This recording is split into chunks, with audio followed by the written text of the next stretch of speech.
الحمد لله نحمده ونستعينه ونستغفره ونعوذ بالله من شرور أنفسنا ومن سيئات أعمالنا. من يهده الله فلا مضل له ومن يضلله فلا هادي له، وأشهد أن لا إله إلا الله وحده لا شريك له، وأشهد أن محمدًا عبده ورسوله. أما بعد، فإن خير الحديث كتاب الله، وخير الهدي هدي محمد صلى الله عليه وسلم، وشر الأمور محدثاتها، وكل محدثة بدعة، وكل بدعة ضلالة، وكل ضلالة في النار. أعوذ بالله من السميع العليم من الشيطان الرجيم، من همزه ونفخه ونفثه. بسم الله الرحمن الرحيم. يا أيها الناس اتقوا ربكم الذي خلقكم من نفس واحدة، وخلق منها زوجها، وبث منهما رجالا كثيرا ونساء. واتقوا الله الذي تساءلون به والأرحام، إن الله كان عليكم رقيبا. يا أيها الذين آمنوا اتقوا الله حق تقاته ولا تموتن إلا وأنتم مسلمون. يا أيها الذين آمنوا اتقوا الله وقولوا قولا سديدا يصلح لكم أعمالكم ويغفر لكم ذنوبكم، ومن يطع الله ورسوله فقد فاز فوزا عظيما.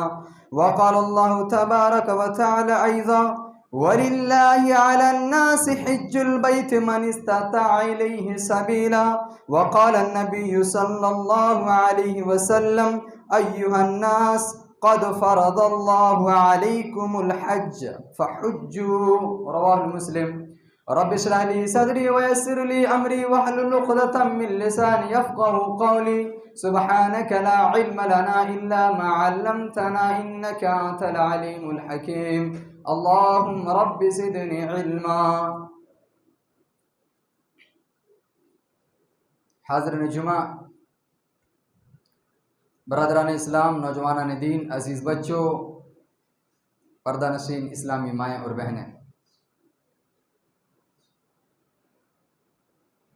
تمام قسم کی تعریف و توصیف، حمد و ثنا، کبریائی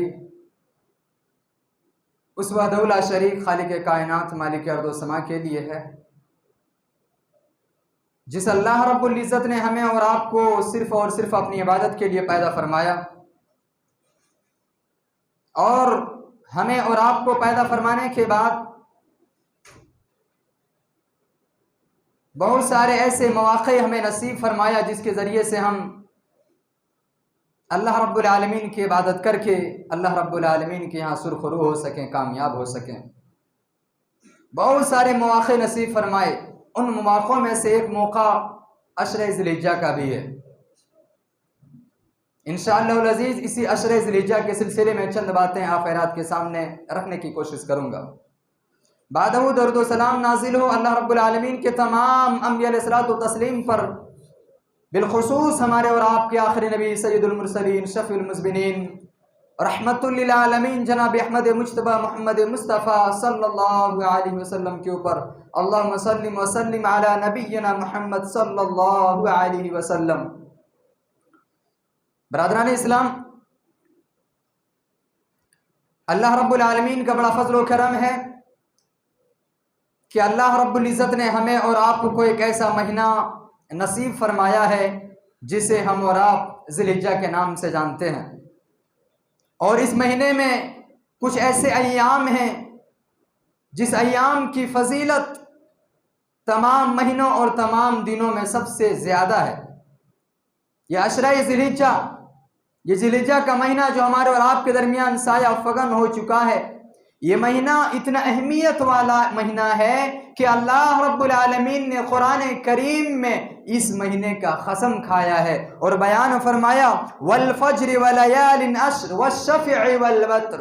آپ سورۃ الفجر کو اٹھائیے، آپ کو یہ آیت کریمہ مل جائے گا کہ اللہ رب العالمین نے اس مہینے کا قسم کھایا اور کہا قسم ہے فجر کی اور 10 راتوں کی اور طاق اور جفت کی۔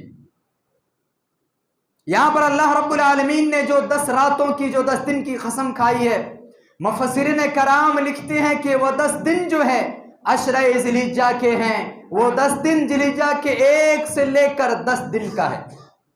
اسی طریقے سے طاق اور جفت جو ہے، اس سلسلے میں مفسرین کرام لکھتے ہیں کہ وہ شفع والوتر میں جو ہے کہ ایک جو طاق ہے وہ عرفہ کا دن ہے جو 9 ذی الحجہ کو ہوتا ہے جو طاق ہے، اور جفت جو ہے، جو جوڑ ہے، وہ 10 ذی الحجہ کو ہے جو کہ عید کا دن ہے۔ اللہ رب العالمین ان ایام کا قسم کھایا ہے۔ اس کی فضیلت اس آیت کریمہ کے ذریعے سے واضح ہو جاتا ہے کہ یہ ایام ہمارے لیے کتنی اہمیت والا ہے۔ اس ایام کے اللہ رب العالمین نے قسم اٹھایا ہے، اور اللہ رب العالمین کی ذات بڑی بابرکات ہے، اللہ رب العالمین کا شان بڑا اونچا اور مرتبہ ہے۔ اللہ رب العالمین اپنے شان و شیان کے مطابق قسم کھاتا ہے، اللہ کسی چھوٹی چیز کا قسم نہیں کھاتا۔ اسی طریقے سے آپ نبی کریم صلی اللہ علیہ وسلم کی حدیث مبارکہ کو اٹھائیں گے، آپ کو معلوم چلے گا کہ نبی کریم صلی اللہ علیہ وسلم نے اس دن کی کیا فضیلت بیان کی۔ نبی کریم صلی اللہ علیہ وسلم کہتے ہیں کہ ما من ایام العمل الصالح فيها احب الى الله من هذه الايام، یعنی ایام العشر۔ قالوا یا رسول اللہ ولا الجهاد في سبيل الله؟ قال ولا الجهاد في سبيل الله الا رجل خرج بنفسه وماله ثم لم يرجع من ذلك بشيء۔ بخاری کی روایت ہے اور یہ الفاظ مسند احمد کی ہے۔ یہ حدیث مسند احمد میں بھی موجود ہے، امام بخاری نے بھی اس حدیث کو نقل کیا ہے۔ اس حدیث کا ترجمہ کچھ اس طریقے سے ہے کہ نبی کریم صلی اللہ علیہ وسلم کہتے ہیں کہ اللہ رب العالمین کو سب سے زیادہ محبوب عمل، اللہ رب العالمین کو سب سے زیادہ پسندیدہ اعمال یہ عشرہ ذی الحجہ کے 10 دنوں کا عمل ہے۔ صحابہ اکرام سوال کرتے ہیں یا اللہ کے رسول، اگر کوئی انسان اللہ رب العالمین کے راہ میں جہاد کے لیے نکل گیا ہو، کیا وہ عمل اللہ رب العالمین کو اسے زیادہ محبوب نہ ہوگا؟ نبی کریم صلی اللہ علیہ وسلم کہتے ہیں کہ وَلَا الْجِهَادُ فِي سَبِيلِ اللَّهِ، اللہ کے راہ میں جہاد کرنا بھی ان دنوں میں عمل کرنے سے افضل نہیں ہو سکتا، سوائے اس شخص کے جو اللہ رب العالمین کے راہ میں جہاد کے لیے نکلا ہو، اپنے مال کے ذریعے سے نکلا ہو، اپنے نفس کے ذریعے سے نکلا ہو، اپنا مال بھی اللہ رب العالمین کے راہ میں لوٹا دیا اور اپنا نفس بھی اللہ رب العالمین کے راہ میں جو ہے گوا دیا، یعنی شہید ہو گیا۔ جو انسان حالت جنگ میں اپنے مال کو لٹا کر، اپنے جان کو لٹا کر ختم ہو گیا ہو، اس انسان کا مرتبہ زیادہ ہے۔ اگر وہ انسان جنگ میں شہید نہ ہوا اور واپس آ گیا تو اس انسان کا مرتبہ کم ہو جائے گا، اور ان دنوں میں عمل کرنے والے شخص کا مرتبہ زیادہ ہو جائے گا۔ اور ان دنوں میں ہمیں عمل کیا کرنا ہے؟ یہ اعمال جو اللہ رب العالمین کو سب سے زیادہ محبوب ہے، کون سے عمل ہے؟ کوئی خاص عمل نہیں ہے۔ اس مہینے کے اندر ہم ان 10 دنوں کے اندر وہی عمل کریں جو عمل ہم دیگر مہینوں میں کرتے تھے۔ دیگر مہینے میں اللہ کو اتنا پسند نہیں آتا وہ عمل جتنا پسند اس مہینے کے یہ 10 دن میں آتا ہے۔ آپ اللہ رب العالمین کے راہ میں خرچ کریں، اللہ رب العالمین کے راہ میں خرچ کرنے والا عمل جو آپ کا ہوگا اللہ رب العالمین کے بارگاہ میں بڑا پسندیدہ ہوگا۔ آپ اللہ رب العالمین کے بارگاہ میں توبہ استغفار کریں، آپ کا یہ توبہ استغفار کرنا اللہ رب العالمین کی نظروں میں بڑا محبوب ہوگا۔ آپ جو ہے ذکر و اذکار کریں، تکبیرات جو ہے اس کا ذکر کرتے رہیں، ورد کرتے رہیں، یہ اعمال آپ کے اللہ رب العالمین کی نظروں میں بڑا محبوب ہوگا۔ آپ نماز قائم کرتے رہیں، 5 وقت کی نماز پڑھیں اور صدقات و خیرات کریں، غریبوں کی مدد کریں، یہ سارے کے سارے اعمال جو اللہ رب العالمین کو سب سے زیادہ محبوب ہوگا ان 10 دنوں میں۔ ان کے علاوہ بھی دنوں میں اگر کیا جائے تو اللہ رب العالمین پسند کرتا ہے، ثواب دیتا ہے، لیکن اس سے زیادہ پسند اس میں کرے گا۔ اس سے زیادہ محبوب ہوگا ان دنوں میں کی جانے والے اعمال۔ اسی طریقے سے ذی الحجہ کی بات آئی ہے تو یہ بات ہمیں ذی الحجہ سے پہلے سن لینا چاہیے اور جان لینا چاہیے کہ آج تو ذی الحجہ کی پہلی تاریخ ہے، ذی الحجہ کی پہلی تاریخ آج ہے، کل چاند نظر آ چکا ہے۔ جو شخص قربانی کرنے کا ارادہ کرتا ہے ایسے شخص کے لیے نبی کریم صلی اللہ علیہ وسلم نے کچھ گائیڈ لائنز بتایا ہے۔ صحیح مسلم کی روایت ہے، ام سلمہ رضی اللہ تعالیٰ عنہ راوی حدیث ہے، کہتی ہے کہ آپ صلی اللہ علیہ وسلم فرمایا من راز حلال ذی الحجۃ واراد ان یضحی فلا یاخذ من شعری ولا من اظفاری۔ صحیح مسلم کی روایت ہے کہ آپ صلی اللہ علیہ وسلم نے کہا کہ عشرہ ذی الحجہ جو ہے، ذی الحجہ کا چاند جب دکھ جاتا ہے اس کے بعد سے قربانی کرنے والے شخص کے لیے یہ ضروری ہے کہ وہ اپنے بال کو نہ کاٹے، اپنے ناخن کو نہ کاٹے۔ اور یہ میں چاند دیکھنے سے 2 دن پہلے یہ درس دے چکا ہوں، یہ میں نے آپ حضرات کو بیان کر دیا ہے کہ جو ذی الحجہ کا جو چاند نظر آ جائے گا اس کے بعد اپنے ناخن نہیں کاٹ سکتے، اپنے بال کو نہیں کاٹ سکتے، چاہے بال کہیں کے ہو، سر کے ہوں، مونچھ کے ہوں، بغل کے بال ہوں، زیر ناف کے بال ہوں، کہیں کے بھی بال ہوں، کاٹنا جو ہے درست ہمارے لیے نہیں ہے جو انسان قربانی کرنے کا ارادہ کرتا ہو۔ اب اگر جو انسان قربانی کا ارادہ نہ کرتا ہو ایسے شخص کے لیے بہتر ہے کہ وہ رکا رہے، بہتر ہے کہ وہ رکا رہے، نہ کاٹے، اسے بھی ثواب ملے گا، لیکن اگر کاٹ لیتا ہے تو کوئی حرج نہیں۔ اب اور ایک مسئلہ آتا ہے، اگر میں اپنے نام سے قربانی کرنے کا ارادہ کیا ہوں لیکن غفلت میں نے ناخن کاٹ لیا یا پھر حجامت بنوا لیا تو پھر ہمارے لیے کوئی گناہ نہیں ہے۔ لیکن اگر میں اپنے نام سے قربانی کرنا چاہتا ہوں تو میرے لیے ضروری ہے کہ میں نہ کٹاؤں، اور اگر میں جان بوجھ کر بال کٹا لیتا ہوں یا پھر جان بوجھ کر ناخن کاٹ لیتا ہوں تو اس کا مسئلہ یہ ہے کہ قربانی تو اس کے نام پہ ہو جائے گی، قربانی سے تو معنی نہیں ہے، قربانی اس کے نام پر ہو جائے گی، لیکن انہوں نے گناہ کیا ہے جس کا جو ہے توبہ استغفار کرنا لازم ہے اس کے لیے۔ انہوں نے جو گناہ کیا اس گناہ کے لیے اللہ کے معافی مانگنا ضروری ہے اس کے لیے۔ لیکن قربانی کی رہی بات، ہمارے ہاں جیسے بات پائی جاتی ہے کہ ہم نے چاہے غفلت میں کاٹ دیا ہو یا جان بوجھ کر ہم نے اپنا ناخن کاٹ لیا ہو تو ہماری طرف سے اب قربانی نہیں ہوگی، یہ ہمارے یہاں جو ہے بات رائج ہے، ایسی کوئی بات نہیں، قربانی ہو جائے گی۔ لیکن اگر آپ جان بوجھ کر کاٹتے ہیں تو آپ کو جو ہے ایک گناہ کیے ہیں، اس گناہ کا جو ہے اللہ رب العالمین سے معافی مانگنا، اللہ رب العالمین کے بارگاہ میں توبہ استغفار کرنا ضروری ہے۔ اسی طریقے سے یہ عشرہ ذی الحجہ کی بات ہوئی، اور ذی الحجہ کی مہینے کی فضیلت کئی ایک طریقے سے ہے۔ سب سے پہلی ایک فضیلت کیا ہے کہ یہ حرمت والے مہینوں میں سے، حرمت والے جو 4 مہینے ہیں جس میں اللہ رب العالمین نے کہا ہے کہ حرمت والے مہینے میں لڑائی جھگڑا نہ کرو۔ نبی کریم صلی اللہ علیہ وسلم نے اس کی تشریح کرتے ہوئے بیان فرمائی ہے کہ اس مہینے میں لڑائی جھگڑا، گالی گلوچ اور غلط چیز کرتا ہے دیگر مہینوں سے زیادہ اسے گناہ ملے گا۔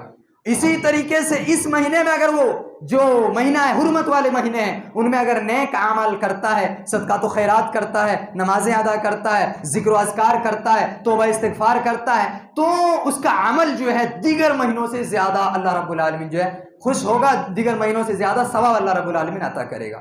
تو پہلی فضیلت اس مہینے کی ہے کہ یہ حرمت والے مہینے میں سے ایک مہینہ ہے۔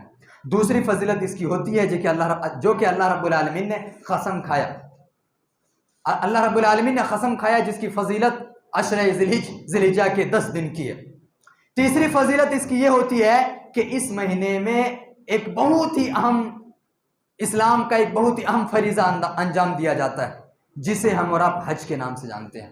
اور چوتھی فضیلت یہ ہے کہ اسی مہینے میں قربانی جیسی عبادت کو کی جاتی ہے۔ قربانی بھی عبادت ہے، قربانی کی جاتی ہے۔ انشاءاللہ العزیز قربانی کا جو مسائل ہیں درس میں تو ہو ہی رہا ہے، اور اگلے جو ہے خطبہ جو آنے والا ہے اس میں اس کو رکھنے کی کوشش کروں گا۔ آج کی اس خطبہ جمعہ میں اسی مہینے کے متعلق ایک جو اہم فریضہ ہے جسے ہم ارکان اسلام میں سے 5واں رکن گردانتے ہیں، ارکان اسلام میں سے 5واں رکن کہتے ہیں، جسے ہم اور آپ حج کے نام سے جانتے ہیں۔ نبی کریم صلی اللہ علیہ وسلم نے ارشاد فرمایا، متفق علیہ روایت ہے، آپ صلی اللہ علیہ وسلم کہتے ہیں کہ بنی الاسلام علی 5 شہادت ان لا الہ الا اللہ وان محمدا عبدہ ورسولہ واقام الصلاة وایتاء الزکاة وصوم رمضان وتحج البیت من استطاع الیہ سبیلا۔ 5واں رکن جو ہے اسلام کا 5واں رکن جو ہے حج ہے، اور انشاءاللہ العزیز آج کے اس خطبہ جمعہ میں مختصر طور پر حج کی فضیلت اور حج کے جو ایام ہیں اور ان دنوں میں ہمیں کہاں سے کہاں تک جانا ہوتا ہے، کیا کرنا ہوتا ہے، انشاءاللہ بیان کرنے کی کوشش کروں گا۔ تو آپ لوگوں سے میری مؤدبانہ گزارش ہے کہ آپ زیادہ صحیح سے سننے کی کوشش کریں اور پوری فوکس میرے اوپر ہونی چاہیے۔ مسجد جو دیواروں میں ٹیک لگانا یا پھر اونگنا یا پھر جو ہے ہاتھ ایسے کر کے بیٹھنا، یہ ایسے اگر آپ کی جو عادت رہی تو آپ جو اس ٹاپک کو صحیح سے نہیں سمجھ پائیں گے، اور یہ ٹاپک ہمارے لیے بڑا ضروری ہے۔ آج نہ کل ہمارے اوپر یہ فریضہ فرض ہونے والا ہے۔ مان لو اسلام کے ارکان میں سے، فریضہ اسلام میں سے ہم نے توحید کا اقرار کر لیا، ہم نمازی بن گئے، ہم روزہ رکھ لے رہے ہیں، ہم زکوٰۃ ادا کر رہے ہیں، تمام فریضہ یہ ہمارے اوپر فرض ہو چکا ہے۔ اور اس کے بعد 5ویں نمبر پر آتا ہے حج، اور حج بھی ہمارے اوپر ایک نہ ایک دن فرض ہو جائے گا جب ہمارے پاس پیسے آ جائیں گے۔ تو یہ ہمارے لیے بہت ہی ضروری ہے اس کا جاننا، حج کے سلسلے میں جاننا بڑا ضروری ہے ہمارے لیے۔ اسی لیے میں نے سمجھا کہ حج کے سلسلے میں کچھ باتیں آپ حضرات کے سامنے رکھ دوں۔ حج کے سلسلے میں سب سے پہلی بات تو یہ ہے کہ اسلام کا ایک فریضہ ہے، اور نبی کریم صلی اللہ علیہ وسلم نے اس سلسلے میں فرمایا، یا ایھا الناس قد فرض اللہ علیکم الحج فحجوا۔ آپ صلی اللہ علیہ وسلم، صحیح مسلم کی روایت ہے، آپ صلی اللہ علیہ وسلم کہتے ہیں، اے لوگوں کی جماعت، اللہ رب العالمین نے تمہارے اوپر حج کو فرض قرار دیا ہے، فحجوا، تو تم لوگ حج کیا کرو۔ یہ اللہ رب العالمین کا فریضہ ہے جو تمہارے اوپر اللہ رب العالمین نے فرض کیا ہے۔ اسی طریقے سے اللہ رب العالمین نے قرآن کریم کے اندر ارشاد فرمایا، سورۃ آل عمران آیت نمبر 97 کے اندر اللہ رب العالمین نے ارشاد فرمایا، وَلِلَّهِ عَلَى النَّاسِ حِجُّ الْبَيْتِ مَنِ اسْتَطَاعَ إِلَيْهِ سَبِيلًا، کہ جو انسان اللہ رب العالمین کے گھر تک جانے کی طاقت رکھتا ہو، اس کے اوپر اللہ رب العالمین کا حق ہے کہ حج کرے۔ وہ یہ اللہ رب العالمین کا حق ہمارے اوپر ہے کہ اس حق کو ہم ادا کریں۔ اگر ہمارے پاس طاقت ہے تو ہمارے لیے ضروری ہے، فرض ہے، واجب ہے کہ ہم بیت اللہ کا حج کریں، خانہ کعبہ کے پاس جا کر بیت اللہ کا حج کریں۔ تو حج کے سلسلے میں جو ہے ہمارے لیے فرض قرار دیا اور ضروری ہے۔ آپ صلی اللہ علیہ وسلم نے جب لوگوں کے مجمع میں کھڑا ہو کر جب آپ صلی اللہ علیہ وسلم نے کہا کہ لوگوں، تمہارے اوپر اللہ رب العالمین نے حج کو فرض قرار دیا ہے، ایک صحابی رسول اٹھتے ہیں، صحیح مسلم کی روایت ہے، ایک صحابی رسول اٹھتے ہیں اور عرض کرتے ہیں، یا اللہ کے رسول، حج جو ہے ایک ہی بار ہمارے زندگی میں فرض ہے۔ آپ صلی اللہ علیہ وسلم خاموش رہتے ہیں۔ پھر انہوں نے دوبارہ، سہ تیسرے مرتبہ انہوں نے سوال کیا۔ آپ صلی اللہ علیہ وسلم اس کے بعد جواب دیتے ہیں کہ اگر میں نے ہاں کہہ دیا تو تمہارے لیے ہر سال حج کرنا فرض ہو جائے گا، اور تم اس کی طاقت نہیں رکھو گے، اسی لیے کثرت سوال نہیں کرو۔ کثرت سوال کرنے سے، زیادہ سوال کرنے سے آپ صلی اللہ علیہ وسلم نے منع کیا کہ جو چیز میں نے کہہ دیا اسے تم لے لو، اور جس چیز کے بارے میں خاموش رہا تم بھی خاموش رہ جاؤ۔ تو ہمارے اور آپ کے اوپر حج کا فریضہ ایک بار جو ہے، ایک بار زندگی میں ایک بار فرض ہوتا ہے، ادا کرنا ضروری ہے۔ اگر کوئی انسان ایک بار سے زیادہ ادا کرنا چاہے تو نفلی جو ہے حج ہوگا اور اس کو ثواب ملے گا، نہیں بول کے نہیں، ثواب ملے گا، لیکن فرض زندگی میں ایک بار ہے۔ اسی طریقے سے اب حج جو ہمارے اوپر فرض ہو چکا ہے، اب حج اگر ہمارے اوپر فرض ہو جاتا ہے تو ضروری ہے کہ ہم اس کو ادا کریں، اور حج کو ادا کرنے کے لیے اخلاص اور للہیت ہونی چاہیے، جیسا کہ سورۃ البینہ کے اندر اللہ رب العالمین نے ارشاد فرمایا، وَمَا أُمِرُوا إِلَّا لِيَعْبُدُوا اللَّهَ مُخْلِصِينَ لَهُ الدِّينَ۔ اس آیت کریمہ میں اللہ رب العالمین نے کہا کہ تم دین کے کوئی بھی فریضے کو انجام دو، چاہے تم نماز پڑھ رہے ہو، چاہے تم روزے رکھ رہے ہو، چاہے تم زکوٰۃ دے رہے ہو، چاہے تم حج کر رہے ہو، کوئی بھی فریضہ تم انجام دے رہے ہو، کوئی بھی اعمال اور عبادت کر رہے ہو تو تمہارے لیے کیا ہے؟ مخلصین لہ الدین، دین کو خالص کرتے ہوئے رضائے الہی کے لیے کرو۔ حج ہمارے اوپر اگر فرض ہے تو ہمارے اوپر ضروری ہے کہ ہم خلوص اور للہیت کے ساتھ حج کریں۔ اور حج فرض کے سلسلے میں ایک بات رکھ دیتا ہوں کہ حج کب فرض ہوتا ہے۔ یوں تو نبی کریم صلی اللہ علیہ وسلم کی زندگی میں سن 9 ہجری میں حج کی فرضیت کا حکم نازل ہوا، اور آپ صلی اللہ علیہ وسلم نے سن 10 ہجری میں ایک مرتبہ حج کیے، اور اسی حج کو حجۃ الوداع بھی کہا جاتا ہے۔ آپ صلی اللہ علیہ وسلم نے اپنی زندگی میں ایک بار حج کیے۔ حج ہمارے اوپر کب فرض ہوتا ہے؟ حج ہمارے اوپر اس وقت فرض ہو جاتا ہے جب ہم جو ہے خانہ کعبہ کے پاس جانے کی استطاعت رکھتے ہیں، مال کے ذریعے سے اور جسمانی جسم کے ذریعے سے، طاقت کے ذریعے سے، یعنی ہمارے پاس اتنی طاقت ہے جسم کے اندر بھی کہ ہم جو ہے خانہ کعبہ تک مکہ مکرمہ جا سکتے ہیں، اور ہمارے پاس اتنا پیسہ ہے کہ میں وہاں کے سفر کے اخراجات کو اٹھا سکتا ہوں، تو ہمارے اور آپ کے اوپر حج فرض ہو جاتا ہے۔ اور تقریباً اگر تخمینہ لگایا جائے، اگر ابھی سوچا جائے کہ کتنا جو ہے پیسے ہونا ہے، تو 4.5 لاکھ سے کچھ 7 لاکھ چلر تک جاتا ہے، 6.5-7 لاکھ چلر جاتا ہے۔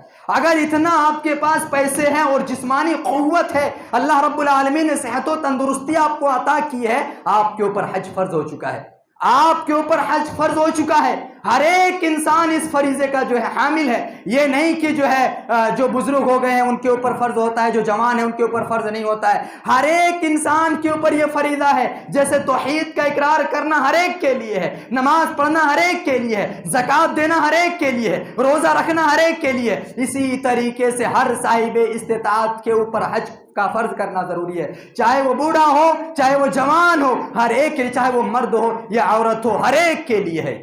اگر ہمارے پاس اتنے پیسے ہیں تو ہمارے اوپر حج فرض ہے۔ اب اگر کوئی شخص نہیں کرتا ہے تو اللہ کے نبی کریم صلی اللہ علیہ وسلم کی احادیثوں کے ذریعے سے معلوم چلتا ہے کہ حج فرض ہو جانے کے بعد وہ حج نہیں کرتا ہے تو وہ گناہ کبیرہ کر رہا ہے، گناہ کبیرہ کر رہا ہے، بڑا بڑا گناہ جو ہوتا ہے ان میں اس کا شمار ہوگا۔ مان لیجیے ہمارے پاس اتنے پیسے ہیں کہ ہم خانہ کعبہ تک جا سکتے ہیں، وہاں کی ٹکٹ کے پیسے ہم اٹھا سکتے ہیں، ہماری جسمانی طاقت ہے، اللہ نے صحت و عافیت بخشی ہے، اس کے باوجود اگر ہم خانہ کعبہ کے پاس جا کر، بیت اللہ کے پاس جا کر حج نہیں کرتے ہیں، یاد رکھنا نبی کریم صلی اللہ علیہ وسلم کی حدیث مبارکہ کے ذریعے سے معلوم ہوتا ہے کہ وہ گناہ کبیرہ کر رہا ہے۔ اور گناہ کبیرہ کی چند مثالیں دے دوں۔ گناہ کبیرہ ہوتا ہے جھوٹ بولنا، دغا بازی کرنا، دھوکہ دینا، چوری کرنا، زنا کرنا، یہ سارے گناہ کبیرہ میں آتا ہے۔ اور اگر کوئی انسان استطاعت کے باوجود حج نہیں کرتا ہے، اللہ کے نبی صلی اللہ علیہ وسلم کی حدیثوں سے پتہ چلتا ہے کہ وہ گناہ کبیرہ کر رہا ہے۔ ذرا سوچ لیجئے، اب جن کے پاس پیسے ہیں وہ ذرا سوچ لیجئے، اور یہ نہیں کہ ہمارے پاس جو ہے پیسے ہیں ابھی ہم بعد میں کر لیں گے، نہیں، اللہ کے نبی صلی اللہ علیہ وسلم نے کہا ہے کہ جس وقت تمہارے پاس پیسے آ جائے تم اسی وقت حج کرو۔ آج ہمارا کیا ہے، ہمارے پاس پیسے ہیں لیکن مسئلہ ہے کہ 2 بیٹیاں ہماری ہیں، شادی کرنے کو بھی باقی ہے، ان کی شادی کر لے کے پھر جاتا میں، یا پھر ہمارے یہاں جو ہے یہ مسئلہ ہے کہ ابھی تو ہم جوان ہیں، تھوڑی عمر ڈھلنے دیجئے، تھوڑی عمر ڈھلنے دیجئے، اس کے بعد جا کر ہم حج کر کے آئیں گے۔ میرے بھائی اور دوستو، یاد رکھنا یہ آپ کی سوچ جو ہے صحیح نہیں ہے۔ ہو سکتا ہے کہ آپ کی بچیوں کی شادی کرنے کے بعد آپ کو کوئی دوسرا مسئلہ پیش آ جائے، یا ہو سکتا ہے کہ آپ کی عمر ابھی جوان ہے، آپ جب تک تھوڑے جوانی سے اوپر اٹھیں گے، ہو سکتا ہے کہ کوئی ایسی بیماری لاحق ہو جائے، ہو سکتا ہے کہ آپ کے پیسے ختم ہو جائے، ہو سکتا ہے کہ آپ کے پاس استطاعت نہ رہ جائے۔ تو ہماری سوچ جو ہے کہ ہماری بیٹیوں کی شادی باقی ہے، کر لینے کے بعد حج فرض ہوتا ہے، نہیں میرے بھائیو، بیٹی ہونے کے باوجود بھی حج فرض ہو جاتا ہے آپ کے اوپر، اگر پیسے ہے تو، طاقت ہے تو۔ آپ جوان ہیں، آپ کے پاس پیسے ہیں تو آپ کو جوانی میں بھی حج فرض ہو جاتا، ضروری نہیں کہ بڑھاپے میں حج ہمارے اوپر فرض ہوگا۔ تو حج کرنا ہمارے لیے، اب سوچ سکتے ہیں جن کے پاس پیسے ہیں اگر وہ حج نہیں کرتا ہے تو کتنے بڑا جو ہے گناہ کبیرہ کر رہا ہے۔ اس کے بعد جو ہے حج کے سلسلے میں جو آتا ہے کہ اگر کوئی انسان حج کر لیتا ہے اور وہ حج مبرور ہو جاتا ہے، یعنی وہ حج جو ہے قابل قبول ہو جاتا ہے، اس کا بدلہ کیا ہے؟ اس کا بدلہ جو ہے اللہ کے نبی صلی اللہ علیہ وسلم نے فرمایا کہ الحج المبرور لیس له جزاء الا الجنہ، متفق علیہ روایت ہے، صحیح بخاری صحیح مسلم کی روایت ہے۔ آپ صلی اللہ علیہ وسلم کہتے ہیں کہ الحج المبرور، وہ حج جو اللہ رب العالمین نے قبول کر لیا ہو، اس کا بدلہ سوائے جنت کے کچھ نہیں ہے۔ اگر آپ نے حج کیا اور آپ کا حج اگر قابل قبول ہو گیا اللہ رب العالمین کی بارگاہ میں، تو آپ کا بدلہ سوائے جنت کے کچھ بھی نہیں ہے۔ دوسری حدیث میں ہے کہ انسان جب حج کر کے واپس آتا ہے، حج کر کے جب واپس آتا ہے، وہ انسان گناہوں سے ایسے پاک، ایسے صاف ہو جاتا ہے جیسے کہ وہ انسان ابھی ابھی ماں کے پیٹ سے جنم لیا ہو۔ جو انسان ماں کے پیٹ سے ابھی ابھی جنم لیتا ہے اس کے اوپر کوئی گناہ نہیں ہوتا ہے، کچھ بھی نہیں ہوتا ہے، حج کرنے والا شخص ایسے ہی ہو جاتا ہے۔ لیکن ہاں، حج جو ہے قابل قبول ہونا، اور حج ہم کیسے سمجھ پائیں گے کہ ہمارے حج قبول ہوا یا نہیں؟ ہم تو غیب نہیں جانتے ہیں، ہم کیسے یہ سمجھ سکتے ہیں کہ ہمارا حج قبول ہوا یا نہیں؟ تو تو اس کے لیے بھی نبی کریم صلی اللہ علیہ وسلم نے ہمیں طریقہ بتلایا کہ اسی انسان کا حج جو ہے قابل قبول ہے جو انسان حج کر لینے کے بعد جو غلط کام نہ کرے، جو انسان حج کر لینے کے بعد گناہ نہ کرے، جو انسان حج کر لینے کے بعد جھوٹ نہ بولے، جو انسان حج کر لینے کے بعد سود اور بیاج انٹرسٹ نہ لے، رشوت نہ لے، گناہ نہ کرے، گالی گلوچ نہ کرے، پڑوسیوں کو نہ ستائے، یعنی دیگر جتنے بھی گناہ ہیں کوئی گناہ نہ کرے وہ انسان، تو وہ انسان کا حج قابل قبول ہو گیا۔ مان لو ہمارے پاس پیسے، ہم نے حج کر لیا، حج سے واپس آنے کے بعد ہمارا پرانا وہی رویہ رہا، ہم انٹرسٹ پہ جو ہے رشوت لیتے ہیں، ہم جو ہے گالی گلوچ کرتے ہیں، ہم جو ہے ناحق کسی کو ستاتے ہیں، ہم دوسروں کا مذاق اڑاتے ہیں، ہم گناہ کرتے ہیں، تو یاد رکھنا یہ آپ کے پیسے سوائے ویسٹ کے اور کچھ بھی نہیں ہوا۔ آپ کے تمام پیسے جو ہم نے 7 لاکھ خرچ کیے جو ہے پانی میں چلے گیا، کیونکہ آپ کی حج قبول نہیں ہوئی۔ اور حج کے قبول ہونے کے بعد آپ کو ثواب ملنے والا ہے، جنت ملنے والا ہے، یا پھر آپ کے گناہ صاف ہونے والا ہے۔ اگر کوئی انسان حج کر لیتا ہے اور حج کرنے کے بعد یہی رویہ رہا کہ وہ جو ہے گناہ پہ گناہ کرتے جا رہا ہے، تو یاد رکھنا اس کا حج ہی مکمل نہیں ہوا، قابل قبول نہیں ہوا اللہ رب العالمین کی بارگاہ میں۔ تو حج جو ہے قابل قبول جب ہو جاتی ہے تو وہ انسان جو ہے گناہوں سے مبرہ، گناہوں سے پاک و صاف ہو جاتا ہے، اور نبی کریم صلی اللہ علیہ وسلم کہتے ہیں کہ سوائے جنت کے اس کا کچھ بھی بدلہ نہیں، جنت ملے گی اسے۔ یہ بات ہو گئی جن کا جو ہے حج قبول ہو گیا۔ حج کے سلسلے میں اور ایک بات ہے، وہ بات یہ ہے کہ آپ جب حج کر رہے ہیں تو حلال پیسے کا حج ہو، حرام پیسے کا اگر رہا تو مان لیجیے ہم نے سود پر پیسے لیا، اس پیسے کا اگر ہم حج کر رہے ہیں تو اللہ کے قابل قبول نہیں۔ اللہ کے نبی صلی اللہ علیہ وسلم نے کہا کہ ان اللہ طیب لا یقبل الا طیبا، کہ بے شک اللہ پاک ہے اور پاکی کے علاوہ کوئی پسند نہیں کرتا۔ آپ صلی اللہ علیہ وسلم نے مثال دیتے ہوئے، صحیح مسلم کی روایت ہے، مثال دیتے ہوئے ایک شخص کا تذکرہ کیا اور فرمایا کہ مسافر ہے ایک انسان، بڑا دور سے سفر کر کے آ رہا ہے، اس کے بال پراگندہ ہیں، کپڑے میلے کچیلے ہیں، اس کے چہرے پر سفر کے آثار ظاہر ہو رہے ہیں، اس کا چہرہ دیکھ کر معلوم چل رہا ہے کہ انسان بڑا لمبا سفر کر کے آیا ہے۔ وہ انسان اپنے ہاتھ اٹھاتا ہے اللہ رب العالمین کے بارگاہ میں اور دعائیں کرتا ہے۔ اللہ کے نبی صلی اللہ علیہ وسلم کہتے ہیں کہ ان کی دعا قبول نہیں ہو رہی ہے، ان کی دعا قبول نہیں ہو رہی ہے۔ ان کی دعا کیوں نہیں قبول ہو رہی ہے؟ آپ صلی اللہ علیہ وسلم بتلاتے ہیں کہ ان کا کھانا حرام، ان کا پینا حرام، ان کا پہننا حرام، ان کی پرورش جو ہوئی حرام پیسے کی ہوئی ہے۔ پھر کیسے ان کی دعا قبول ہو سکتی؟ تو اگر آج ہم حج کرتے ہیں، ہمارے پاس پیسے آ جاتا ہے، تو سب سے پہلے دیکھنا کہ حلال پیسہ ہو، حرام پیسے کا آپ ایک بار نہیں، اپنے زندگی میں 10 بار بھی حج کر لیں، وہ حج قبول نہیں ہوگا، اللہ رب العالمین قبول نہیں کرے گا۔ اسی طریقے سے حج کرنے جا رہے ہیں تو ریاکاری نہیں ہونا چاہیے، کیونکہ اعمال میں ریاکاری جو ہے بڑا آپ کے عمل کو ختم کر دینے والا ہے۔ ذرے ریاکاری، ایک رائی کے دانے کے برابر بھی ریاکاری، دکھلاوا آ گیا، آپ کے تمام اعمال پہ پانی پھر جائے گا۔ آپ جو 7 لاکھ روپے لگا کر حج کے لیے جا رہے ہیں، اگر آپ کا یہ منشا ہو، آپ یہ سوچتے ہو کہ لوگ ہمیں حاجی کہے، آپ لوگوں کو دکھلانے کے لیے بڑی بڑی فنکشن ہال میں پارٹیاں دیں اور لوگوں سے گلے ملیں اور کہیں کہ میں حج کو جا رہا ہوں، میں حج کو جا رہا ہوں، ایسے اگر آپ پوری پرچار کرتے ہیں، آپ لوگوں کو بتلا کر جاتے ہیں، ریاکاری کر کے جاتے ہیں، دکھلاوا کر کے جاتے ہیں، یاد رکھنا آپ کا یہ حج قابل قبول نہیں ہوگا۔ اور میں یہ فیصلہ کرنے والا نہیں، میں فیصلہ نہیں کرتا ہوں، قرآن کی آیات کے ذریعے سے معلوم ہوتا ہے، نبی کریم صلی اللہ علیہ وسلم کی حدیث کے ذریعے سے معلوم ہوتا ہے کہ کسی بھی عمل میں ریاکاری، ایک رائی کے دانے کے برابر بھی ریاکاری آ جائے تو وہ عمل جو ہے ہباء منصورا، پھینک دیا جائے گا، اڑا دیا جائے گا، پانی ہو جائے گا، کچھ بھی فائدہ نہیں ہوگا اس عمل کا۔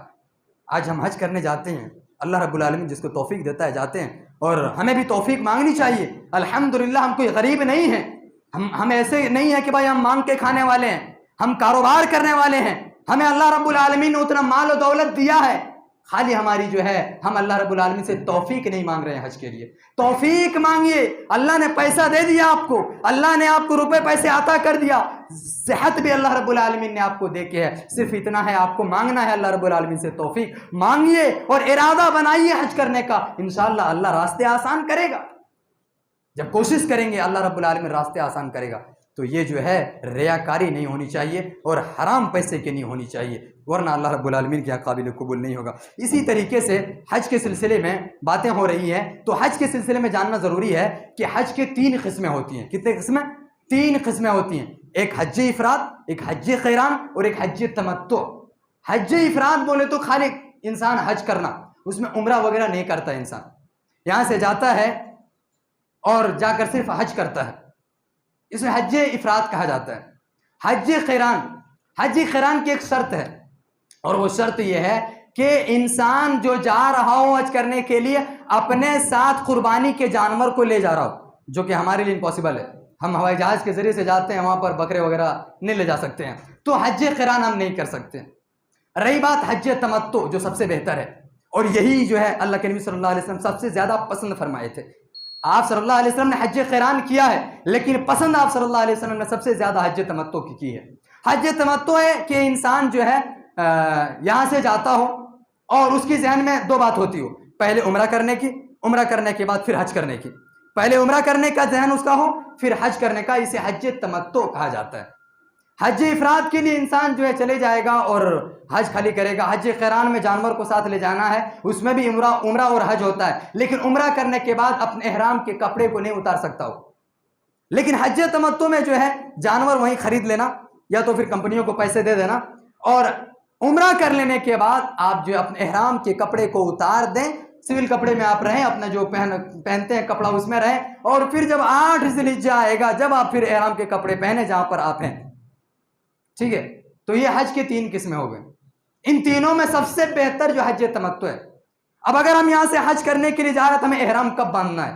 احرام باندھنا ہے ہمیں جو ہے حج کرنے کی غرض سے ہم جا رہے ہیں، تو میقات ہمارا جو ہے میقات متعین ہے، ایک جگہ۔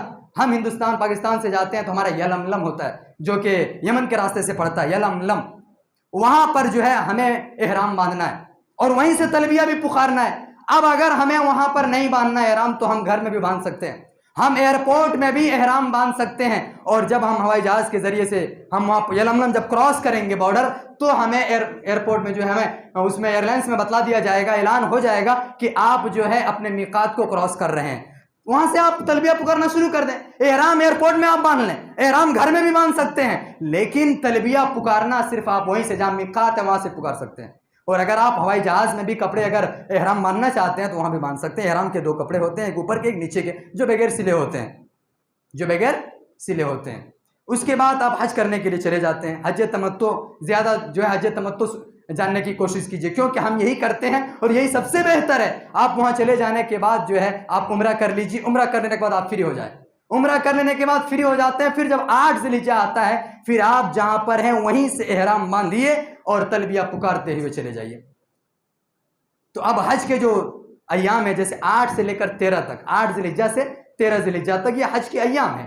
اب ان ایام کے سلسلے میں جو ہے چند باتیں بتا کر آپ سے رخصت لوں گا۔ سب سے پہلی چیز جو ہے 8 ذی الحجہ کو یوم ترویہ کہا جاتا ہے، یعنی جو ہے تکبیرات پکارنے کے دن جو ہے یوم ترویہ 8 ذی الحجہ کو، 8 ذی الحجہ کو آپ جو ہے مینا پہنچ جائے، اگر آپ جہاں پر ہیں وہاں سے تلبیہ پکارتے ہوئے احرام باندھ کر مینا پہنچ جائیں۔ مینا پہنچنے کے بعد آپ وہاں 5 وقت کی نماز پڑھیں، ظہر، عصر، مغرب، عشاء، فجر وہاں پڑھیں، ہر ایک نماز کو اس کے وقت پر پڑھیں، اور ظہر کو، عصر کو، عشاء کو قصر کر کے پڑھیں، یعنی 4 کو 2 کر کے پڑھیں۔ مغرب اور فجر میں قصر نہیں ہوتا ہے، مغرب کی 3 رکعت ہے، فجر کی 2 رکعت ہے، پڑھنا ہی پڑھنا ہے۔ رہی بات ظہر کی 4، عصر کی 4، اس میں 2 پڑھنا ہے آپ کو، اور عشاء کی 4 اس میں 2 پڑھنا ہے۔ تو آپ کو 8 تاریخ کو، 8 ذی الحجہ کو جو یوم ترویہ ہے، آپ جو ہے احرام باندھ کر تلبیہ پکارتے ہوئے آپ جو ہے مینا چلے جائیں اور وہاں پر فجر تک رہیں۔ فجر میں رہنے کے بعد اب آ جاتا ہے ختم، یہ 8 ذی الحجہ ختم ہو گیا، اب 9 ذی الحجہ شروع ہوتا ہے۔ 9 ذی الحجہ کو آپ کو عرفہ جانا ہے، 9 ذی الحجہ کو آپ کو عرفہ جانا ہے، اور عرفہ آپ وہاں جا کر وقوف عرفہ حج کا ایک رکن ہے، اگر کوئی انسان عرفہ نہیں جاتا اس کا حج مکمل نہیں ہوتا ہے۔ تو 9 ذی الحجہ کو عرفہ جانا ضروری ہے ہمارے لیے، اور عرفہ میں جا کر وہاں جو ہے ہمیں نماز ظہر اور عصر ایک ساتھ قصر کے ساتھ، ظہر کے ٹائم میں نماز ظہر اور عصر نبی کریم صلی اللہ علیہ وسلم نے پڑھائی ہے قصر کے ساتھ جمع کر کے، تو ہمیں بھی جمع کر کے قصر کی نماز وہاں پڑھنی ہے۔ کہاں؟ عرفہ میں، اور عرفہ کا وقوف ضروری ہے۔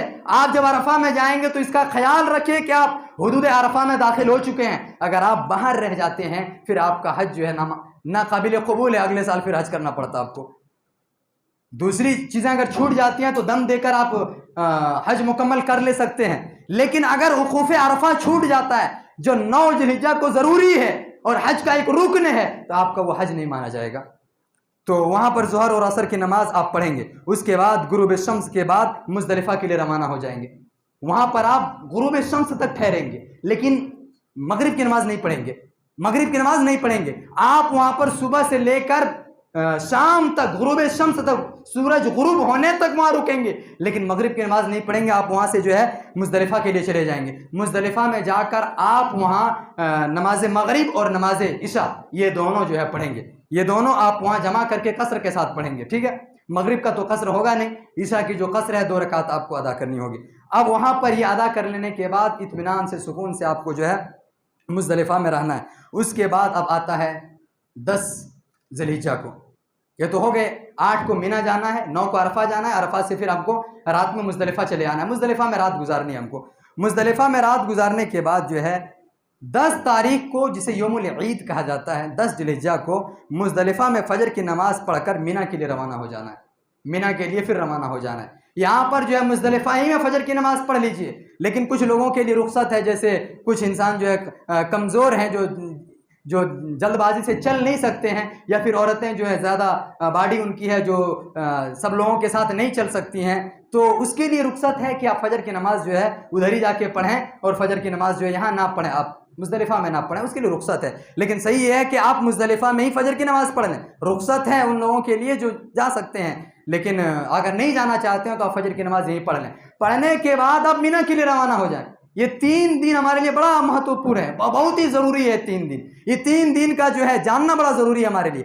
8 کو مینا میں رہنا ہے، 9 کو عرفہ میں رہنا ہے، اور 9 کی رات کو مزدلفہ چلے آنا ہے، اور پھر 10 کو مزدلفہ سے آپ کو مینا کے لیے روانہ ہو جانا ہے۔ اور مینا جا کر آپ کو کیا کرنا ہے؟ سب سے پہلے بڑے جمرات کو کنکریاں مارنا ہے۔ بڑے جمرات، وہاں 3 جمرات ہیں، عید کے دن صرف ایک ہی جمرات کو کنکری مارا جاتا ہے، بڑے جمرات کو کنکریاں مارنا ہے۔ اس کے بعد دوسرے نمبر پر جو ہے قربانی کرنا ہے، تیسرے نمبر پر آپ کے بال مڈوانا ہے، اور چوتھے نمبر پر آپ کو پھر خانہ کعبہ کے پاس آ کر طواف و سعی کرنا ہے، خانہ کعبہ کا طواف کرنا ہے اور صفا مروہ کا سعی کرنا ہے۔ یہ آپ کو عید کے دن کرنا ہے، یہ 4 کام۔ عید کے دن سب سے پہلے آپ کو مزدلفہ سے مینا کے لیے چلے جانا ہے۔ وہاں جانے کے بعد آپ کو سب سے پہلے جو کام کرنا ہے، کنکریاں مارنا ہے، جو بڑے شیطان جس کو بولتے ہیں نا، جمرہ عقبہ، بڑے جمرے کو کنکریاں مارنا ہے، اور 7 کنکریاں مارنا، اور ہر کنکری میں اللہ اکبر کہتے ہوئے مارنا ہے۔ اور وہ کنکریوں کے سلسلے میں کہ آپ مزدلفہ میں بھی چن سکتے ہیں وہ کنکریاں، یا پھر آپ جو راستے میں چن سکتے ہیں، یا پھر آپ مینا میں بھی چن سکتے ہیں۔ اب لوگ جو ہے وہ شیطان سمجھ کر اس کو چپلوں سے مارتے ہیں، بڑے بڑے پتھروں سے مارتے ہیں، وہ درست نہیں ہے، وہ عقیدہ نہیں رکھنا چاہیے۔ باریک جو ہے موٹے چنے کے برابر، آپ صلی اللہ علیہ وسلم جو مثال دیا ہے ایک موٹے چنے کے برابر، جو چنا ہوتا ہے، موٹا چنا جو بڑا چنا ہے اس کے برابر اتنا بڑا ہوتا ہے، وہ کنکریاں 7 آپ چن لیں، اور 7 کنکریوں کو ایک کے بعد دیگرے مارتے رہیں۔ یہ آپ کو کرنا ہے۔ اس کے بعد جو ہے قربانی کر لینا ہے۔ قربانی کی اگر آپ خود وہاں نہیں کر پا رہے ہیں، اور آج کل خود سے نہیں ہوتا ہے، آپ نے پیسے دے دیا، آپ کے نام پہ قربانی ہو جاتی ہے، اس کے بعد آپ کو بال مڑوا لینا ہے۔ بال مڑوانے کے بعد آپ پھر جو ہے مکہ جا کر خانہ کعبہ کے پاس جا کر طواف و سعی کرنا ہے، خانہ کعبہ کا 7 چکر لگانا ہے، اور صفا مروہ کے درمیان سعی کرنا ہے۔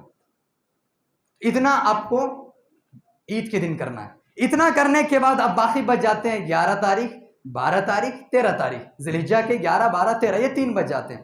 تو 11 اور 12 کو مینا میں رکنا واجب ہے، ضروری ہے، آپ کو رکنا ہی رکنا پڑتا۔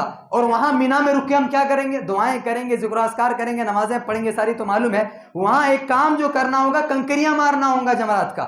وہ 3 جو جمرات ہیں، 3 جو شیطان کے جو ہیں، ان کو کنکریاں مارنا ہے۔ اور کنکریاں مارنے میں اس میں جو ہے حساب اس طریقے سے، پہلے چھوٹے کو مارا جائے گا، پھر درمیانے والے کو، پھر بڑے کو۔ لوگ الٹا کر دیتے ہیں، پہلے بڑے کو، پھر درمیان کو، پھر چھوٹے کو مارتے، نہیں، الٹا ہے۔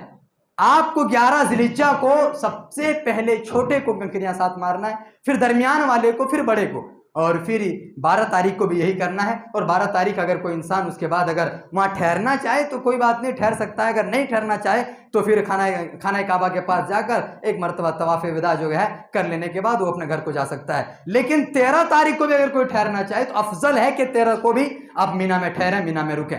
تو مینا میں 13 تاریخ کو آپ کو رکنا ہے، وہاں بھی 13 تاریخ کو بھی یہی کرنا ہے آپ کو کہ جو ہے کنکریاں مارنا ہے، پہلے چھوٹے کو، پھر درمیانی کو، پھر بڑے کو۔ تو یہ حج کی آپ کا پورا پروسیس ہو گیا۔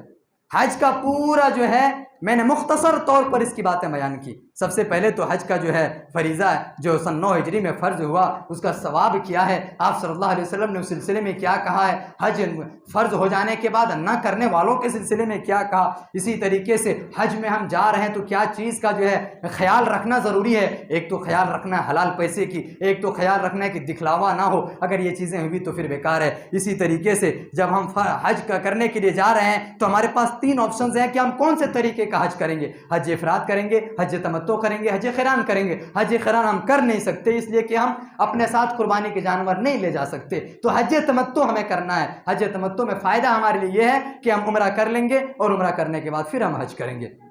تو یہ پوری حج کے سلسلے میں پوری باتیں ہو گئی۔ 8 تاریخ کو ہمیں مینا میں رہنا ہے، 9 تاریخ کو عرفہ میں رہنا ہے اور رات میں مزدلفہ چلے آنا ہے، اور 10 تاریخ کو پھر مینا چلے جانا ہے۔ یہ 3 جگہیں ہیں ہمارے لیے، گھوم پھر کے یہی آتا ہے۔ آخر میں اللہ رب العالمین سے دعا ہے بارالہ ہم تمام لوگوں کو ان باتوں کو صحیح طور پر سمجھنے کی توفیق عطا فرما۔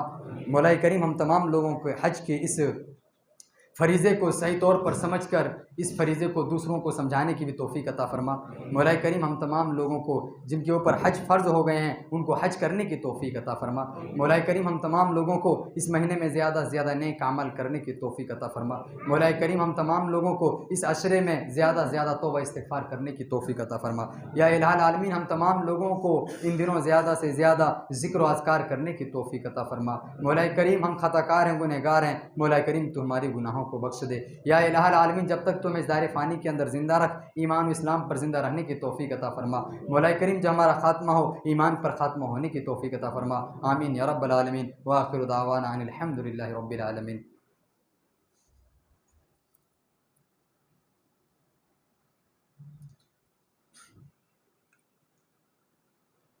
الحمد للہ رب العالمین والعاقبۃ للمتقین والصلاۃ والسلام علی سید الانبیاء والمرسلین وعلی آلہ وصحبہ اجمعین، اما بعد فإن خیر الحدیث کتاب اللہ وخیر الہدی ہدی محمد صلی اللہ علیہ وسلم وشر الامور محدثاتها وكل محدثۃ بدعہ وكل بدعۃ ضلالہ وكل ضلالۃ فی النار۔ اعوذ باللہ من الشیطان الرجیم، بسم اللہ الرحمن الرحیم۔ ان اللہ وملائکتہ یصلون علی النبی یا ایھا الذین آمنوا صلوا علیہ وسلموا تسلیما۔